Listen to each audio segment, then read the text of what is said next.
internet, a place where connections are forged. Deals are made. And opportunities seem endless. But beneath the polished listings and friendly exchanges lies a sinister reality, a world where predators lurk, waiting for the right moment to strike.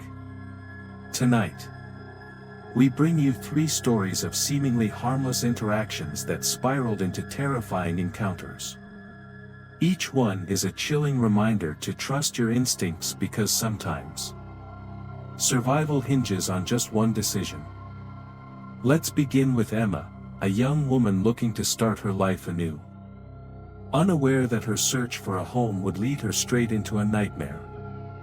Emma had just graduated college, ready to leave her childhood home and start her career in a new city. Eager to find an affordable place, she spent hours scrolling through rental listings. One ad caught her eye, a 2-bedroom apartment in a trendy neighborhood for only $300 a month. The description was simple: female roommate wanted. Quiet, clean, and affordable. It sounded perfect. The ad even included a photo of a charming building with ivy-covered walls, exuding a vintage allure. Excited, Emma emailed the poster. Within minutes, she received a reply. The tenant, Sophie, explained she worked late shifts as a nurse and couldn't meet Emma herself. Instead, Sophie's uncle would show her the apartment. Emma hesitated. Something about the arrangement felt unusual. But Sophie's explanation seemed reasonable. They agreed to meet that evening. When Emma arrived, the building looked older than in the photo. The paint was chipped, the lawn overgrown, and the windows coated in a layer of grime. A handwritten note on the front door read, "Front door broken. Use side entrance." The air felt heavy. But Emma brushed off her unease. Deals like this didn't come often, and she didn't want to lose the opportunity. At the side door, a man in his 40s greeted her. His unshaven face, rumpled clothes, and a faint smell of sweat made her pause. "You must be Emma," he said with a broad smile. "I'm Sophie's uncle. She asked me to show you around." His friendliness felt forced. But Emma pushed aside her discomfort. The interior was dark, lit only by a single lamp in the living room. Emma noticed right away that the house was empty, no furniture. No signs of anyone living there. "Sophie's moving some stuff out," the man explained quickly. He gestured for Emma to follow him, pointing out the rooms in rapid succession. When they reached a closed door, he stopped. "That's Sophie's room," he said, his tone firm. "I won't open it, privacy. You know." Emma's unease grew. She glanced toward the front door and froze. A thick wooden plank had been nailed across it. "Front door's been that way for years," the man said casually, as if reading her thoughts. "I'll show you the basement next," he said suddenly, his voice bright with enthusiasm. "It's newly renovated, great for entertaining." He opened the basement door, which swung outward, blocking Emma's path to the side exit. The staircase plunged into darkness, the air below thick and cold. The man smiled. His teeth yellowed in the dim light. "Ladies first," he said, motioning for her to go down. Emma's phone buzzed, breaking the tension. It was a text from her friend, but she pretended it was a call. "Oh. Hey. You're here. Great. I'll come out to meet you," she said loudly. her voice steady despite the pounding in her chest. She smiled politely at the man, brushed past him, and stepped outside. Once the door closed behind her, she ran, sprinting to her car and locking the doors before speeding away.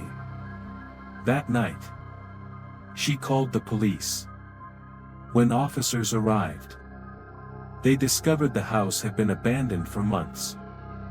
The tenant's room was filled with rotting food, dirty blankets, and magazine clippings plastered on the walls.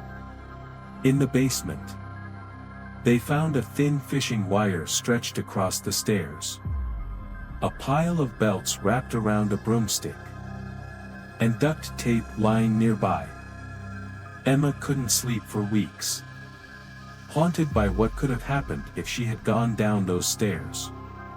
It was a lesson she'd never forget: some deals are too dangerous to pursue. As Emma narrowly escaped a horrifying trap, her story serves as a chilling reminder that trusting the wrong person can have terrifying consequences. But what happens when youthful ambition blinds someone to the warning signs? Our next story follows Jason, a young boy whose desire for the perfect deal turned into a desperate fight for survival. Jason was a 15-year-old hockey enthusiast, determined to pursue his passion despite his family's limited finances. One evening, while scrolling through online classifieds, he stumbled across an unbelievable deal: a complete set of hockey gear, pads, gloves, and a stick, for only $60. The pictures showed pristine equipment, almost brand new. His excitement soared. This was the opportunity he had been waiting for. Without hesitation, Jason texted the seller, who introduced himself as Tom. Tom responded quickly, his tone friendly and encouraging. "It's great to see someone so dedicated to hockey at your age," he wrote. Jason felt a spark of pride at the compliment, and his guard dropped slightly. When he asked for an address, Tom suggested meeting at a nearby park instead. "I don't like strangers at my house," he explained. Jason hesitated, but the prospect of the deal outweighed his doubts. They arranged to meet at dusk. The park was unusually quiet when Jason arrived. The swings swayed gently in the breeze, their rusty chains creaking in the fading light. Streetlights flickered on, casting long shadows across the empty lot. Jason waited near the designated meeting spot, his excitement tempered by a growing unease. Minutes later, his phone buzzed. "I'm here. White van." Across the lot, the text read. Jason spotted the vehicle parked in a dark corner, far from the main path. Something about its isolated position felt wrong, but he convinced himself it was nothing. He texted back, asking Tom to bring the gear out. The reply came almost instantly: "It's in the back. Come take a look. Easier to show you everything this way." Jason took a hesitant step toward the van, his instincts urging him to turn back. Just as he approached, the passenger door creaked open. A second man climbed out, his figure large and imposing. He stood silently, watching Jason, as if waiting for him to make the next move. The driver remained hidden in the shadows, but Jason could feel their eyes on him. Panic hit him like a wave. Without thinking, he turned and sprinted away, his heart pounding in his chest. Behind him, the van's engine roared to life. Jason glanced over his shoulder and saw its headlights flicker on. The vehicle began to follow him, its pace slow at first but gaining speed as it closed the distance. Jason's mind raced. He couldn't lead them to his house, that would put his family at risk. Instead, he darted into a nearby alley, his sneakers slapping against the pavement as he zigzagged between fences and backyards. Adrenaline surged through him as he vaulted over a low fence. Landing in the shadow of a shed, he crouched low, pressing himself against the cold metal, his breath coming in short, sharp gasps. The van's engine rumbled closer. Jason peeked out from behind the shed, his stomach tightening as the headlights swept across the street. The van crawled along the road, its speed agonizingly slow, as if the men inside were searching for him. Jason held his breath, willing himself to stay still. After what felt like an eternity, the van disappeared around a corner, its taillights fading into the night. Jason waited several more minutes, his legs trembling with exhaustion. Before daring to move, he made his way home, his heart pounding with a mixture of relief and fear. His parents were furious when he told them what had happened, but their anger was overshadowed by their worry. They called the police, but without a license plate or clear descriptions of the men, there was little the authorities could do. Jason tried to convince himself it was over, that the van had simply moved on to another target. But that night, as he sat in his room replaying the events in his mind, the low hum of an engine shattered the fragile silence. His chest tightened as he peeked through the blinds. The white van was parked across the street, its headlights off, blending into the shadows. Jason froze, his breath caught in his throat. The van sat there for several minutes, unmoving, before its engine roared to life again. As soon as he moved the curtain, its headlights flickered on, and it sped away into the darkness. Jason never saw the van again, but the experience left an indelible mark on him. Every time he passed a white van on the street, his stomach tightened, and his mind raced with possibilities. The incident was a stark reminder of how quickly a harmless deal can turn into a nightmare. Some opportunities just aren't worth the risk. Jason's story is a chilling example of how ambition can sometimes cloud judgment. While he escaped with his life, the memory of that night still lingers. But what happens when danger doesn't just knock on your door, it steps inside? Our next story follows Mark, whose attempt to sell furniture online turns into a harrowing fight for survival. Mark had recently decided to sell a dining room set he'd inherited from his grandparents. The table and chairs were beautiful, solid wood with intricate carvings, but they didn't fit the modern aesthetic of his home. Hoping to make some extra cash, he listed the set on an online classified site for $1,200, noting that the price was slightly negotiable. Days passed with little interest. Living in a small, rural town, Mark wasn't surprised by the lack of responses. Finally, late one evening, his phone rang. The man on the other end of the line sounded eager but strange. His voice was shaky, almost nervous, but he expressed great interest in the dining set.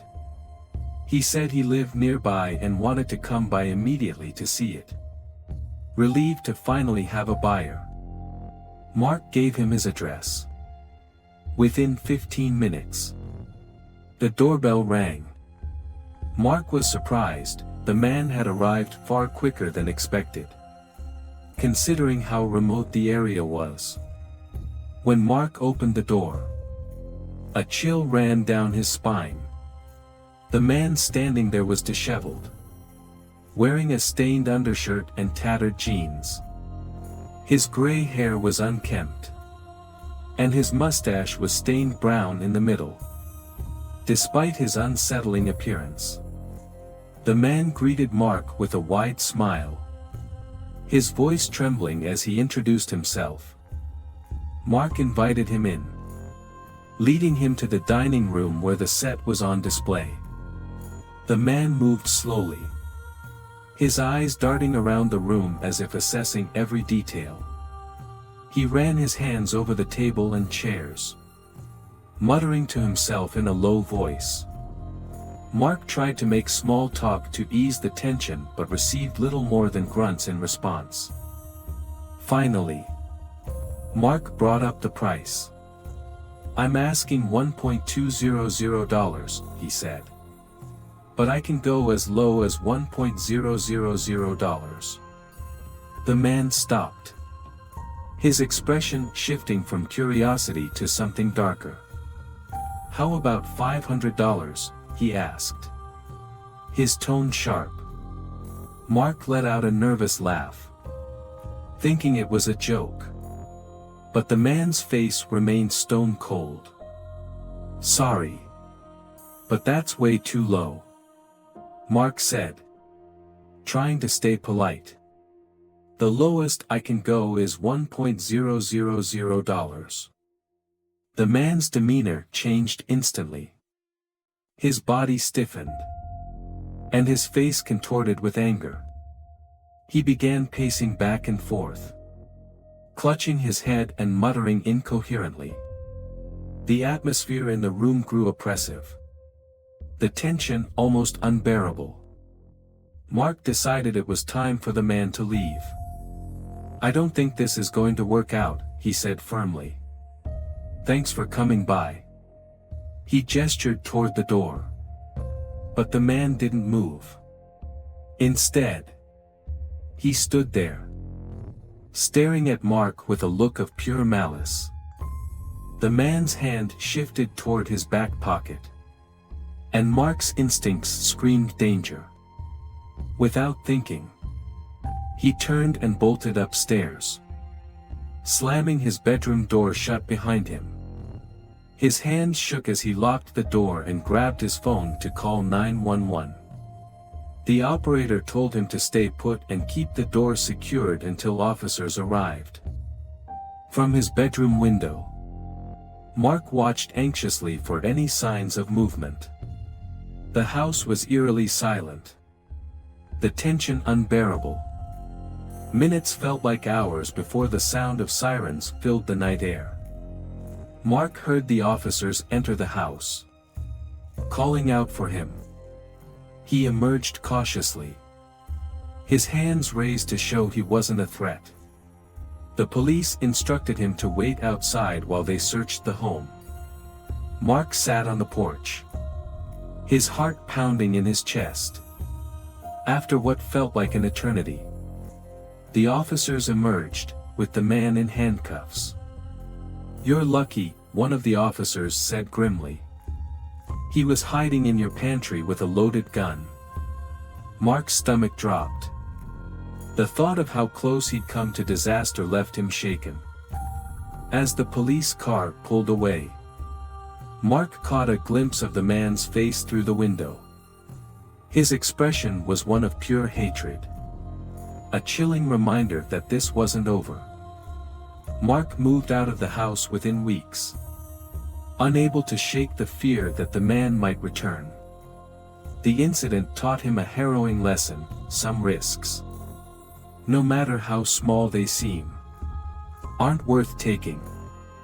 From Emma's narrow escape from a deadly trap to Jason's terrifying encounter with a lurking predator. And finally, Mark's harrowing fight for survival in his own home. These stories serve as stark reminders of the dangers that can hide behind the facade of an online transaction. The internet may offer endless opportunities, but it also opens the door to the unexpected, and sometimes the unimaginable. Stay cautious. Stay vigilant. And remember, some deals come at a price too high to pay.